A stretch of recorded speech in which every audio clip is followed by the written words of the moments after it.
of our members. Well, the gas stations, you used to be able to get your auto repair. Well, that's what I'm saying. The garage was in the back. The garage, yeah. If you look at it, and you look at a lot of the stations that were built more than 20 or 30 years ago. It's a convenience store now. It's a convenience. So you look at but it used to be. You can tell it was like typically a 2-bay shop, and they've blown it out. Some of them are using it for storage. Some have just gutted it and turned it into a convenience store or a bathroom or whatever. But they're not doing auto service. So obviously, you're not going to get that job. Doesn't exist anymore.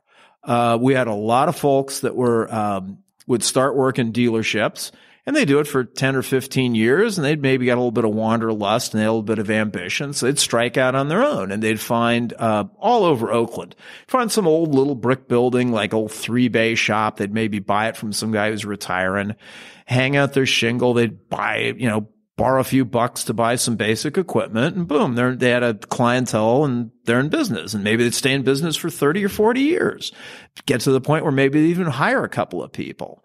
They exist, but I'm trying to remember 10% of what they used to. My dad, there was always a shop in, I want to say Aldo's or Endo's or I don't know. Where? It was around over here somewhere. Okay. There were places that and everybody went there. That was the shop. Right. No, there are places that I go to a small independent shop in Burlington. It's actually one of the oldest businesses in town. The guy who runs it, it's a union shop. His grandfather started it in like 1923.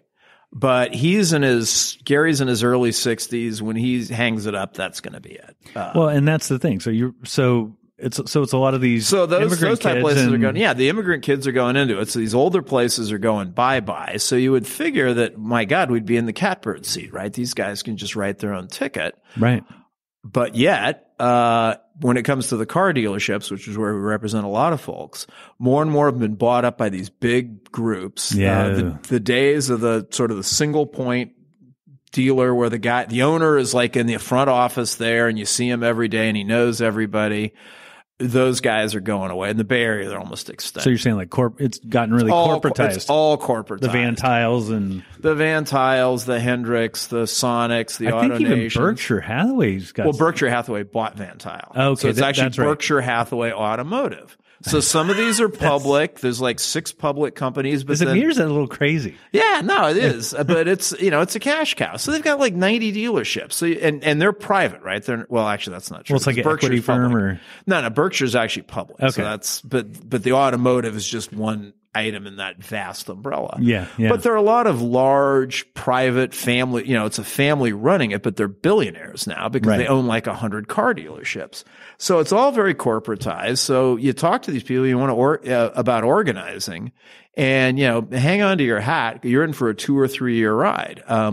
We're having some success in San Diego of all places, which is really interesting because that is interesting. San Diego is never historically, there are quote unquote union towns. You got a good organizer too. We do have a good organizer, but again, the best organizer, the seeds have to fall in fertile ground, right? Absolutely. So in San Diego, historically, it's never been a strong union city like a Chicago, a New York, a San Francisco, or whatever. Oh yeah, San Diego. Yeah, it's always a very conservative Navy town. Right, it's a military town. Military basically. town. The machinist unions always had a strong presence there, mainly because of the aerospace industry. Absolutely. So when you had Convair, at one point, Convair, when they were really going, they had like 30,000 people. Now that's all gone, right? All completely shut down. You got people in the shipyard and all of that. So not much of a presence there anymore. But lo and behold, about 10 years ago, I had a call from a guy in a Mercedes dealer. And these guys are all fired up, and one thing leads to another. Win an election. It's owned by Penske, which is one of the largest chains in the country. And it's a 6-year battle to negotiate the contract. They fought the certification all the way through the labor board, through the courts. And everything's frozen during that period of time. You can't do anything. Fortunately for us, normally what happens in those situations is people just get disgusted and they leave. They go, I'm not going to stick around for this crap forever. Right. Give it a year or two, and then I'm going to go find something else. Now, Mercedes, because I think of Mercedes. I think of like recently there was that they were going to build that plant. Well, not recently, but back in Tennessee. Was it Mercedes or VW? VW's got a plant in Chattanooga. Mercedes got a big plant outside of Tuscaloosa, Alabama, but that's been there since the late 90s. But, you think of Mercedes, obviously in Germany, they're wall-to-wall union right. and very strong. But I guess when they get out of town, the opinion change? Or how much in other words, how much can the factory influence any of the dealers? Well, the locals, the factory can't influence the dealers at all. But even when it comes to the manufacturing, which they can influence, there was a guy, it was one of the, I want to say it was Colbert, one of those guys did this great parody of and it was like a German executive talking about it. It's like, yeah, you are our Mexico, basically, right? we come to run away to the United States. We can set up these non-union plants and abuse the workforce and get away with murder. We had IKEA, right? Swedish company. Sweden's one of the most strongly unionized countries in the world. And they set up IKEA, the furniture people. IKEA, right. So they set up a furniture manufacturing plant for building furniture in Southern Virginia, and the place was a total sweatshop. I mean, they were paying like barely above minimum wage. People were sawing their fingers off. It was just a train wreck. Man. And they organized with our woodworker side of the machinist union, and they fought it tooth and nail until they actually got the Swedish government actually got involved and kind of beat them into submission. And they ended up getting a contract. So these guys get out of the values kind of stop at the border. So yeah, it's whatever they can get away with. So anyway, but to your earlier question about the factories have essentially no influence because dealerships are independent businesses. They're franchised. Car dealers. Yeah. So, but let me go back to the San Diego thing because it's kind of interesting. So 6-year battle, the guys stick with it. By the way, kudos to that group of people. Too, it's a really good group of people. So they end up getting a contract a year or two. So we figure, okay, Penske there's this big auto row down there, and Penske has most of it, and they're all big dealerships. So we figured, well, this is probably going to be a one-off because these people aren't stupid. They're not, they set the table for this by treating them poorly, handing out raises very intermittently and all that. They're going to kind of clean up their act. Well, they didn't. 2 years later, the Acura store comes knocking. Now Penske they don't fight it that much. And within a year and a half's time, we actually got a fairly good contract. So now they're really going to clean up their act because they don't want us organizing their whole operation. Well, I think some employers have this deep-seated fear of unions, right? They hear all the scary bedtime stories, and then they realize if you get a good cooperative relationship, they can get a skilled workforce, right? Or keep it. Well, you would like to think that way. And this is a corporation, by the way. Penske has union stores here in the Bay Area. They got union stores in Chicago. They have the truck leasing company, which, as you know, Penske Truck Leasing, which has a lot of Teamsters. Who's their law firm? Oh God, they use Fisher and Phillips. They use they kind of bounce around a little bit. That's helpful too. But the Penske Truck Leasing is mostly unionized between the machinists and Teamsters. So Roger Penske certainly knows about unions and has for decades, but that doesn't necessarily change their opinion. So a couple more years go by. Now the Lexus guys that are down the street come knocking, and it's the same issues over and over again. Goofy pay plans, discipline. Was the same manager just getting rehired down the street? No, it's different managers. So there's a cultural problem here. And so we win the election with like one dissent, like 23-1. Was it a racial thing at all? No, nope. It's bad management. So, win the election almost unanimously. They file completely frivolous, ridiculous charges. And we find, okay, you know what? Rather than go through all that, we'll agree. We'll have it because when the employer files a charge against the union for misconduct in an election, if the board finds they can order a new election, overturn the election, order new elections, said, you know what? We think we got the people's confidence. Let's have a new election. We didn't plead guilty. We just say, well, we're not going to contest it. Put it in the microwave and let's do it. Let's do it again. Have a second election, win it unanimously. Flip the one guy even, or he may not be there. I don't remember. Right. But anyway, it was like 23-0. They're still protesting it. So now we had a couple of guys go down. Penske has this huge auto mall, high-end auto mall. And this is all, again, this isn't Fords and Toyotas. This is Lexus, Mercedes, BMW, Rolls-Royce. Wow. And I was talking to Jesse. He was down, so he decided to cause a little mischief. So he goes down. No, not Jesse. Not Jesse. Jesse Juarez. I know. Yeah, anyway. So he goes, and this auto mall they get around in golf carts. That's how big this place is. Oh, it's wow. in Scottsdale, Arizona, where there's a lot of money, right? Yeah. Oh, yeah. Scottsdale's, yeah. Big bucks. So he's running around this place, and they're not expecting him, and they don't know what he looks like anyway. Of course, everybody's wearing masks because of COVID. So he's out there handing out flyers and business cards and all that. Within a half an hour, he gets a thing on his phone from the company's attorneys, a stay-away order. But in the meantime, his phone is already pinging with these guys calling him and texting him saying, yeah, we'd like to talk. And so he talks to one of the guys in the Ferrari dealership who's making $25 an hour.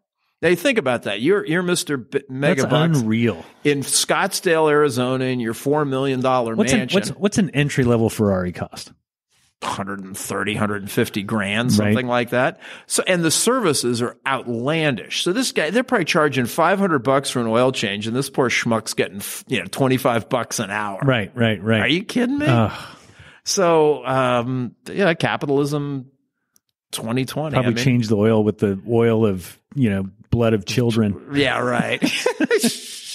So it'll be, so again, this is an area, and to go back to the San Diego thing, back in organized labor's heyday in the 50s when it was 30% of the working population, all that stuff.